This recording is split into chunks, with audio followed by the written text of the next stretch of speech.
अस्सलाम वालेकुम फ्रेंड्स, किताब महल में खुशामदीद। आज मैं काला जादू और साया किस नंबर 8 के साथ आप सबकी खिदमत में हाजिर हूँ।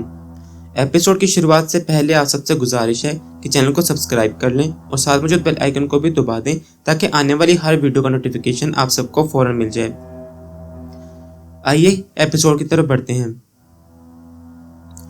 कब्र ही में उसके यहाँ औलाद पैदा हो जाएगी, ऐसा मेरे मंत्र के ज़ेरे असर होगा।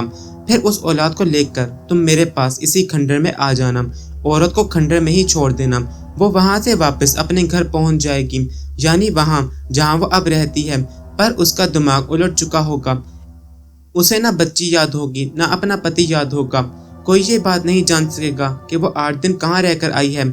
और इसके बाद चौधरी शाहनवाज से उसके तमाम असरात खत्म हो जाएंगे। क्या समझे लड़के? बोलो, ये सारा काम कर लोगे तुम?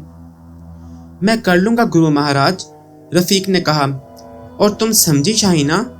वो बेशक मरेगी नहीं, पर चौधरी के मन से उतर जाएगी और चौधरी कभी उसकी तरफ नहीं देखेगा। और कुछ दिन के बाद वो इसे खुद छोड़ देगा। तुम्हारे लिए इससे ज्यादा वो कुछ नहीं कर सकता। ठीक है गुरु महाराज, अब मैं आपके हर हुक्म की तामील करूंगी, शाहीना ने मौदबाना लहजे में कहा। ठीक है, चलते हैं हम। गुरु महाराज, मैं कुछ कीमत देना चाहती हूँ। अभी नहीं, जो कुछ तुझे देना है इस आदमी के साथ उस समय हमें भेजना, जब ये सारे काम हो जाएं। हम बेकारियों की तरह मांगने नहीं आते।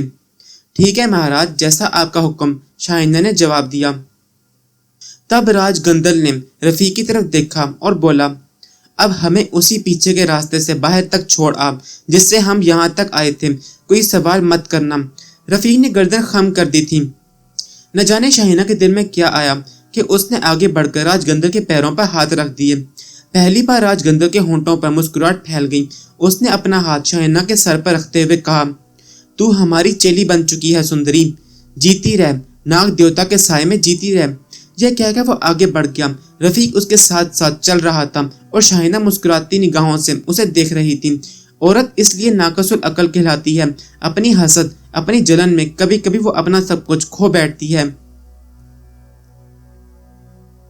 ताहद्दे निगाह खौफनाक अंधेरा फैला हुआ था। आसमां पर हल्के हल्के बादल छाए हुए थे, जिनकी वजह से सितारे भी रूपोश थे। काला खंडर रात की इस तारीकी में बेहद भयानक लग रहा था। ये कोई आम गुजरगाह नहीं थी, ना ही इसके आसपास कोई सड़क थी। चुनाचा इंसानी जिंदगी का नामो निशान यहाँ नहीं था। लेकिन इस वक्त काले खंडर के अंदरूनी हिस्से में कुछ चहल पहल नजर आ रही थी।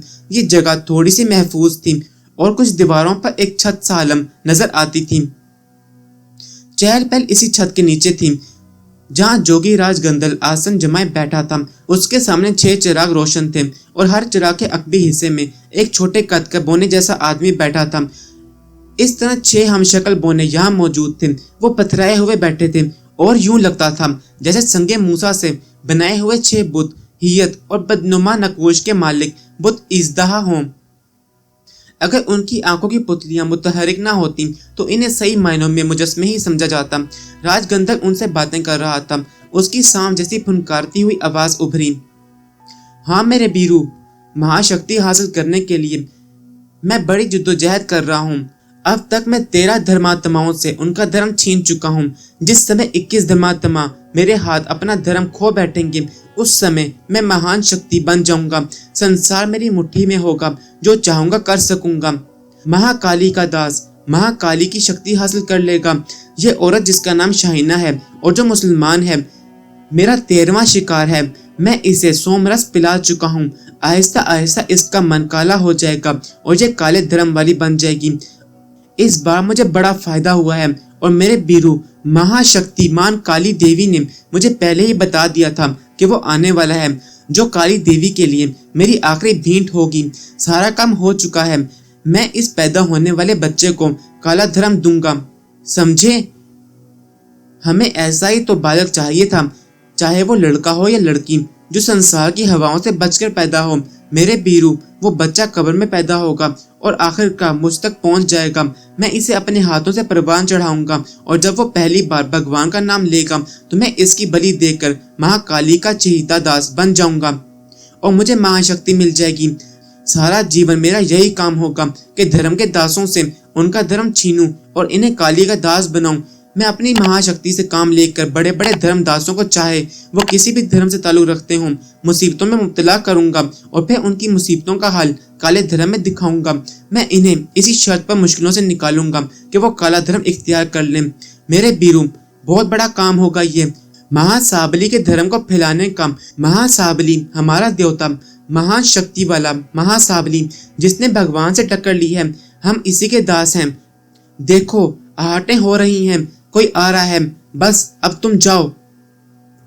छोटे कद के आदमी जो भयानक शक्ल वाले थे अपनी जगह से उठे और इस तरह खंडर के कोनों में जा छुपे कि इनका नामो निशान बाकी न रहा।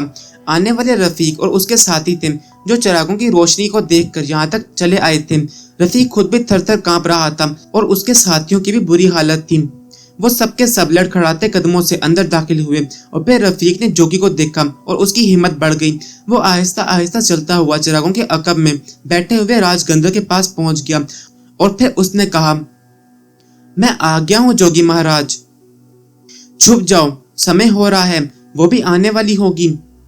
जो हुक्म जोगी महाराज, रफीक ने कहा और फिर अपने साथियों को लेकर वो काले खंडर की एक टूटी दीवार के अकब में पहुंच गया। इसके अंदर अब भी खौफ पल रहा था। उसके एक साथी ने सरगोशी के अंदाज में कहा, कहाँ फंसा दिया रफीक भाई, हमारी जान ही निकली जा रही है। अबे तुम कैसे हो, बड़े बड़े खतरनाक काम कर डाले और यहाँ तुम्हारी जान निकली जा रही है। कुछ शर्म करो, अभी तो आगे भी काफी काम करना है। 20-20 हजार रुपए मिलेंगे तुम्हें। इतनी रकम तो तुम। यार वो तो सब ठीक है, मगर ये जगह है, अल्लाह की पनाह यार। हाँ, दुनिया भर की बुराइयां कर लो और फिर अल्लाह से पनाह मांग लो। चुपचाप खड़े हो जाओ, आवाज भी नहीं निकलनी चाहिए वरना सारा काम बिगड़ जाएगा, रफीक ने कहा और वो खामोश हो गए। ज्यादा इंतजार नहीं करना पड़ा। कोई 10 ही मिनट के बाद अर्शिया बेगम एक मोटियाले रंग के लिबास में आती हुई नजर आई। खुद राजगंधर की निगाहें उस रास्ते पर जमी हुई थीं। अर्शिया बेगम रफीक वगैरह की तरह खौफजदा नहीं थी। वो पुरएतमाद अंदाज में कदम उठाती हुई आ रही थी और कुछ लम्हों के बाद वो चिरागों के पास पहुंच गई। राजगंधर इन्हें देखने लगा और वो चिरागों के पीछे उस जगह जहाँ थोड़ी देर पहले बोने बैठे हुए थे घुटनों के पल बैठ गई। किसी ने तेरा पीछा तो नहीं किया? नहीं महाराज। अच्छी तरह देख लिया तूने? हाँ, मैं चुप कर आई हूँ, अर्शिया बेगम ने जवाब दिया। जिस जगह तू बैठी है वहीं लेट जा। अर्शिया बेगम ने उसके हुक्म की तामील की।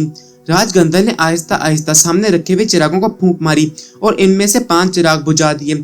छठे चिराग को उसने अपनी जगह से हटाकर एक करीब पड़ी हुई ईंट पर रख दिया। चिराग भी अजीबोगरीब थे। खुला इलाका था, मध्यम मध्यम हवा चल रही थी, लेकिन चिराग की लू बिल्कुल सीधी लकड़ी की मानिंद ऊपर उठी हुई थी। हवा से उसमें जुम्बिश भी नहीं पैदा हो रही थी। मध्यम सी रोशनी में राजगंधर ने दोनों हाथ फिजा में बुलंद किए और काले खंडर में उसकी आवाज गूंज उठी। वो मंत्र पढ़ रहा था। रफीक और उसके साथियों की जान निकली जा रही थी। कभी वो देखते कि बेआवाज बिजली सी कड़क रही है, कभी इन्हें यूं लगता जैसे तेज हवाओं की आवाजें उभर रही हैं। कभी चिराग की लू 1-1 फुट ऊंची हो जाती और फिर वापस अपनी जगह आ जाती। राजगंधर काले अशलुक पड़ रहा था और जमीन पर लेटी अर्शिया बेगम की आंखें बंद होती जा रही थीं। कोई 2 मिनट तक ये अमल जारी रहा और इसके बाद राजगंधर खामोश हो गया। फिर मजीद 2 मिनट तक गर्दन झुकाए बैठा रहा और उसके बाद उसने कहा, आ जाओ तुम लोग, काम हो गया है। ये अल्फाज रफीक और उसके साथियों के लिए कहे गए थे। वो आगे आने के बाद उन्होंने राजगंधर के इशारे पर अर्शिया बेगम को अपने बाजुओं में उठाया और दूर खड़ी गाड़ी की जानिब ले गए जहां अर्शिया बेगम के कफन दफन का इंतजाम था। राजगंधर ने कहा, 8 दिन के बाद मैं फिर तुम्हें इसी काले खंडर में मिलूंगा। 8 दिन के बाद तुम वही कब्र खोलोगे जिसमें तुम्हें इसे जाकर अभी दफन करना है और फिर बच्चा मेरे हवाले कर दोगे।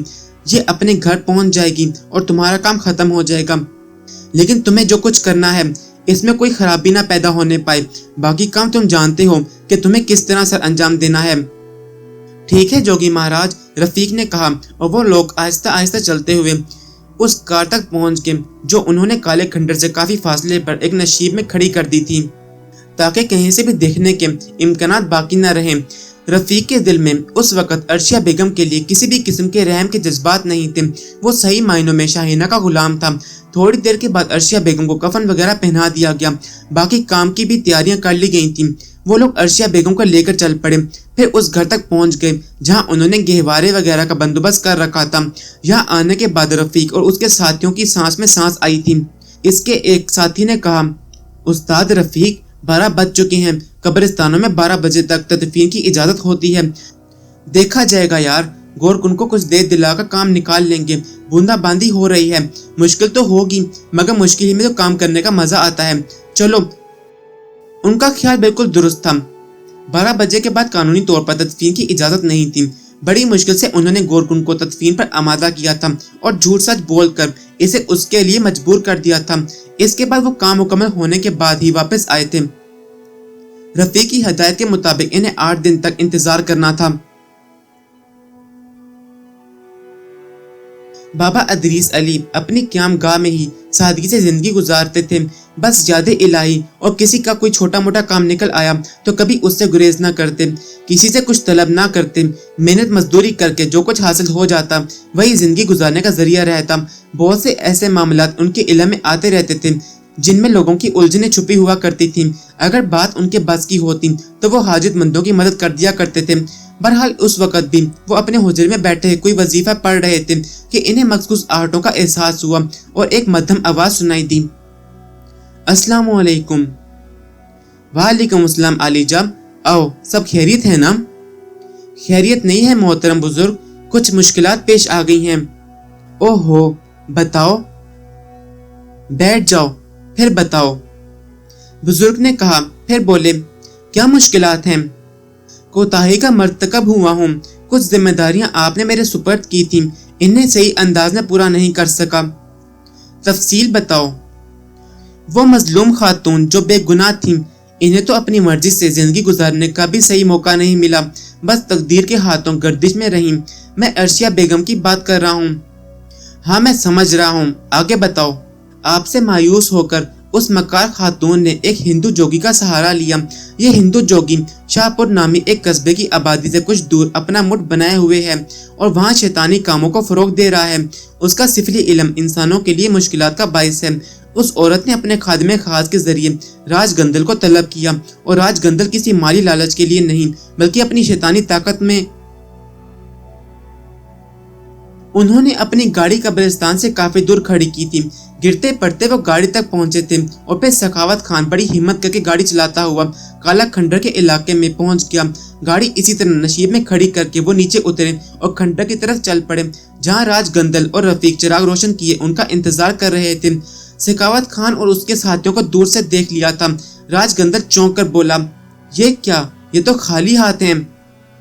मुमकिन है लाश गाड़ी में छोड़ दी हो। सखावत खान उनके करीब पहुंच गया तो रफीक ने बेचैनी से कहा, क्या हुआ, कहाँ हैं वो? और रफीक भाई, हम अपना काम नहीं कर सके। क्या? चकायक रफीक और राजगंदल की धारती हुई आवाजें उभरी थी। हाँ जी, वो कब्रिस्तान है, वहाँ की बातें हमारी समझ में नहीं आने वाली। हमने कब्र भी खोद ली, स्लैब्स भी हटा ली, कब्र में औरत भी मौजूद थी और उसके बराबर एक बच्ची भी। हम लोग अभी इन्हें बाहर निकालने का इरादा ही कर रहे थे कि अचानक वहाँ सांप फुंकारने लगे और जी हम रोशनी में इस तरह नहा गए जैसे सर्च लाइट के दायरे में आ गए हों।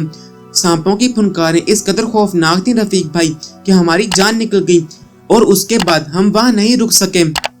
साफ जाहिर है जी कि पुरस्कार रूहें हमें वो काम नहीं करने देना चाहती थी जो हम कर रहे थे। हम नहीं रुके रफीक भाई। क्या बकवास कर रहे हो? ये किन बुज़दिलों को भेजा था तूने इस काम के लिए? तू जानता है कि ये मेरे जीवन का सबसे बड़ा काम था। अगर ये काम ना हुआ तो मैं कभी महाशक्ति हासिल नहीं कर सकूंगा। मैंने बड़ा सोच समझ के ये कदम उठाया था मगर तुमने काम बिगाड़ दिया। मैं जान से मार दूंगा तुझे, कोढ़ी कर दूंगा, पागल कर दूंगा। अब तो खुद जा और ये काम करके आ और ये समझ ले कि अगर ये काम ना हुआ तो मैं तेरा जीवन नष्ट कर दूंगा। तू खारिजदा कुत्तों की तरह सड़कों पर मरा मरा फिरता रहेगा। फना कर दूंगा तुम सबको, समझे? प्यारे दोस्तों, आज की एपिसोड का इख्तिताम यहीं पे करते हैं। कुछ दोस्तों को शुरू की एपिसोड समझ में नहीं आ रही थी, कहानी की समझ नहीं आ रही थी, लेकिन मैं उम्मीद करता हूँ कि अब तक की कहानी को सुनने के बाद सब कुछ क्लियर हो गया होगा। शुरू की एपिसोड भी समझ में आ चुकी होंगी। अपनी राय कमेंट सेक्शन में ज़रूर बताइएगा। और जो प्यारे दोस्त कहानी को सुन रहे हैं लाइक ज़रूर कीजिएगा, ताकि मुझे भी पता चले कि कौन कौन से प्यारे दोस्त मेरी कहानी को दिल से सुनते हैं।